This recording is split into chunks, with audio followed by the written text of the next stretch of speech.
Thursday Night Football is shaping up to be much more than just another divisional matchup. It's an opportunity for the Philadelphia Eagles to hit the reset button and remind everyone why they were considered a top contender coming into the season.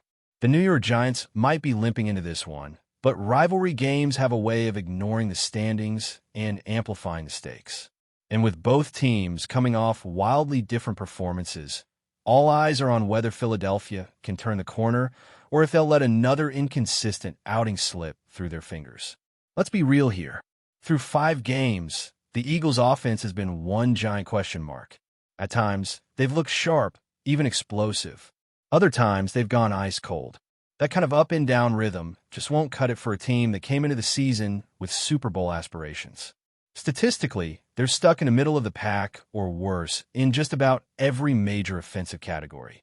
They're putting up 25 points per game, which sounds decent, 12th in the league, but when you zoom out and see they're sitting at 30th in total yards and nearly dead last in yards per play, you can't ignore the obvious. This unit hasn't found its identity. They haven't played a full 60-minute game yet. The run game has sputtered. Explosive plays are rare. The passing game is hit or miss, depending on the quarter, the coverage, or the play call. The red zone is one of the few bright spots. They're leading the league in touchdown percentage once they get inside the 20. But they couldn't even capitalize on their first red zone trip against Denver, the league's best red zone defense. So even that has an asterisk next to it.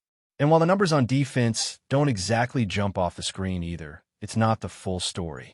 The defense has actually held up pretty well under the circumstances, especially when the offense can't stay on the field. Take that loss to Denver. The Eagles gave up 18 points in the fourth quarter, but it wasn't because they got outclassed. It was fatigue.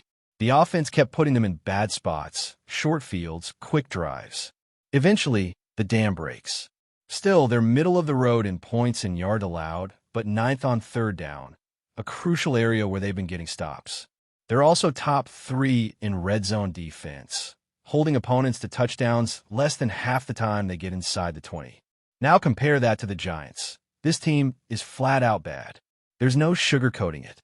They've been subpar in all 3 phases. Offensively, they're averaging under 18 points per game, 28th in the league. They can't sustain drives, they can't hit big plays, and they're dead last in red zone efficiency.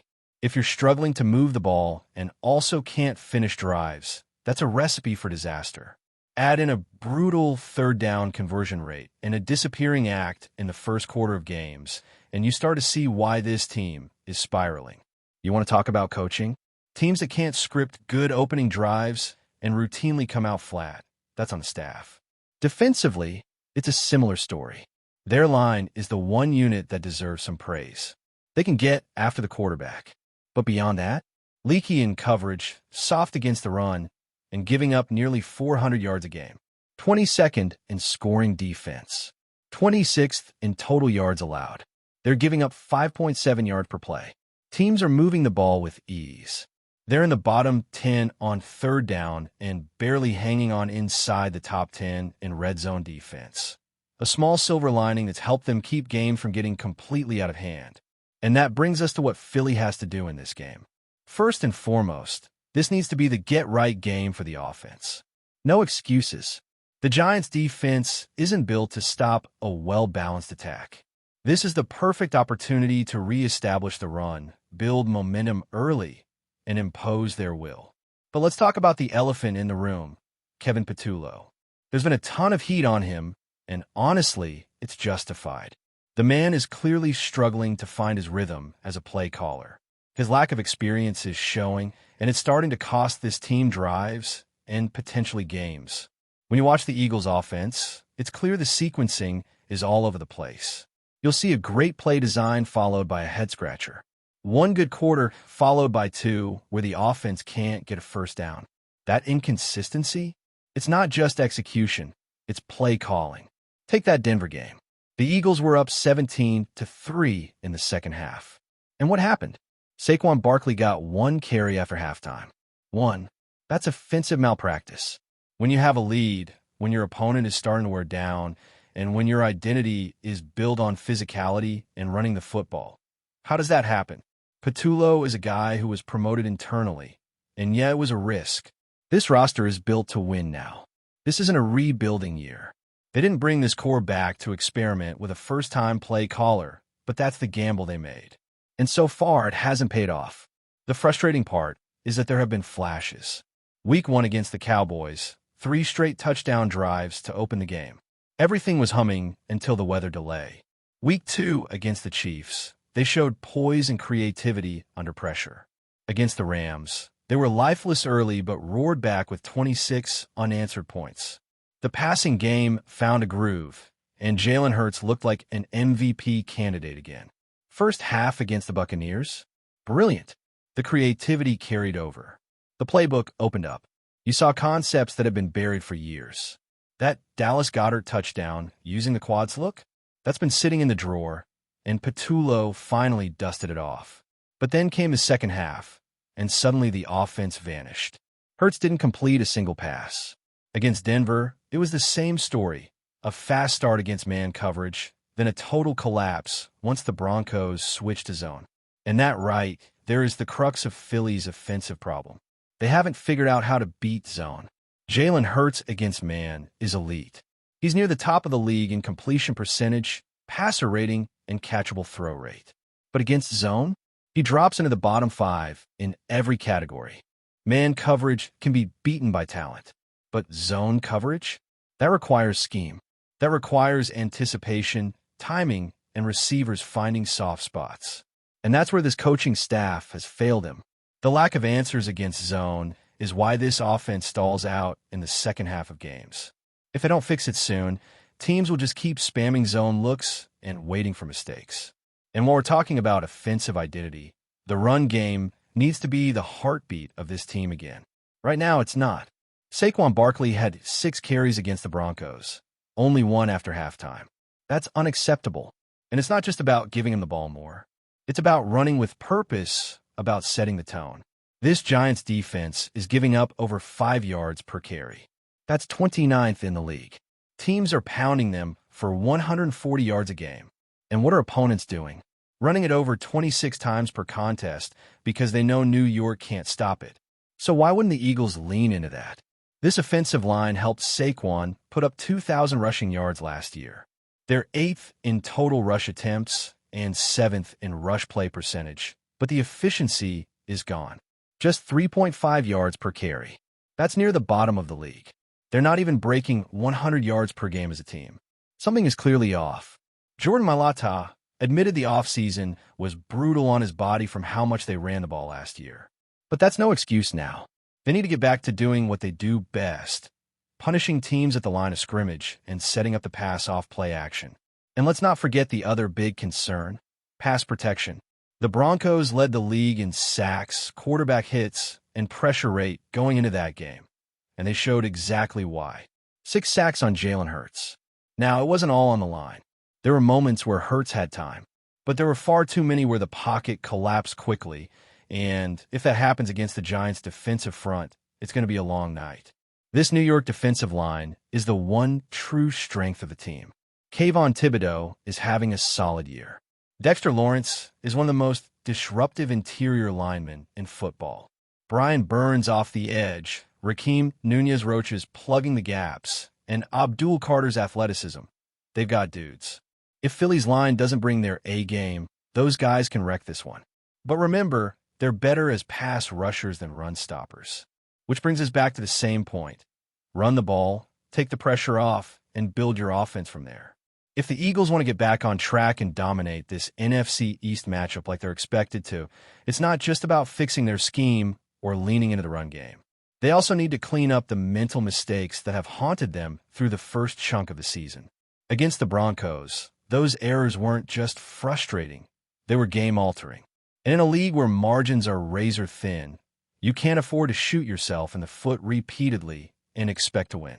Let's rewind to that Denver game. The Eagles went just 2 for 11 on 3rd down. That stat alone should tell you everything you need to know about how disjointed this offense was. Add in multiple pre-snap penalties and avoidable errors, and you get an offense that simply couldn't stay on the field. A.J. Brown stopped running a route on a design mismatch against a linebacker. Then later, when the coverage shifted to a safety, same issue, the route wasn't finished. That's a play the Eagles had prepared for all week, and it could have been a 60-yard touchdown. Instead, it turned into a missed opportunity and a drive killer.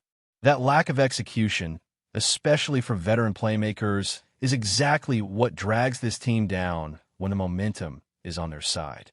Then there's Jahan Dotson. Limited opportunities in this offense because of how loaded the receiver room is, but when you finally get a shot, you have to make it count. Along the sideline, Dotson fails to get both feet down on a perfectly placed ball. No excuse for that. That's a catch a receiver has to make, especially when he's already fighting for snaps behind guys like Devon Smith, A.J. Brown, and Dallas Goedert. These are the kinds of moments where one play can swing the game, and instead, it's another missed chance. And speaking of missed chances, let's talk about the penalties that continue to kill this offense. Tyler Steen gets flagged for a legal man downfield on an RPO. That's been a recurring issue all season. The offensive line, one of the most experienced units in the league, keeps getting caught too far downfield on design pass plays. That's a discipline problem. That's a coaching problem. You've run this RPO-heavy system for years. There's no excuse for linemen still not knowing when to hold their ground. Even worse, Saquon Barkley not getting set before a critical fourth down play completely wipes out what would have been a massive conversion. And honestly, one of Jalen Hurts' gutsiest throws of the season. That pass could have put the Eagles in field goal range, if not the end zone. Instead, because of a basic alignment error, they had to punt it away. Again, these are fundamentals. These are basics. If you want to be a championship-level team, you can't make rookie mistakes in year 3 of a Super Bowl window. And it's not just the offense making mental mistakes. The personal fouls have been piling up too. It's good to play with fire to bring emotion, especially in a rivalry game like this, but you have to stay in control. The Eagles have crossed the line too many times. Those 15-yard penalties are drive killers and momentum shifters. Discipline is a non-negotiable in this league, and the Eagles need to rediscover that edge without stepping over the line. Before we continue, don't forget to subscribe to our channel and give this video a like. Your support helps us keep delivering the latest updates on our Philadelphia Eagles. And don't be shy. Share your thoughts on the news in the comments below. The NFL rumor mill has erupted today with whispers that could shake the league. Nick Bosa, the relentless edge rusher who has terrorized quarterbacks since entering the league, has reportedly been announced by the Philadelphia Eagles.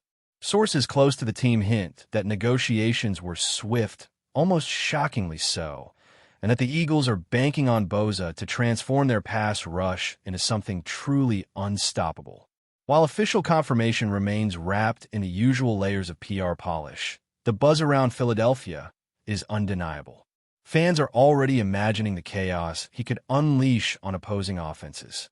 Bosa's presence alone could redefine how teams approach the Eagles' defensive front, forcing hurried throws, constant pressure, and perhaps even a few game-changing turnovers. Insiders suggest that the Eagles are willing to restructure parts of their roster just to give Bosa the support he needs to dominate from the edge. Of course, this isn't just about statistics or highlight reels. Bosa brings a psychological edge. Quarterbacks know his reputation. Offensive coordinators will have to rethink protection schemes. Even a whisper of him on the field can rattle an opponent before the first snap. Sources hint that team meetings have already centered around how to integrate Bosa seamlessly, keeping him fresh while letting his natural instincts wreak havoc on opposing lines. Rumors also suggest that Bosa's arrival might spark a domino effect in the NFC East. Rival teams are reportedly scrambling, reevaluating their offensive lines, and considering strategic shifts to counter what could soon be the league's most feared pass rush. Social media is alive with speculation. Eagles fans celebrating the potential, pundits analyzing the fit, and, naturally, skeptics wondering if this is all just hype. But given Bosa's track record of game-changing plays, it's hard to dismiss the excitement. While official statements remain cautious, the chatter alone has electrified Philadelphia. If this rumor holds true, the Eagles could be staring at a season where every quarterback in the league thinks twice before stepping into the pocket.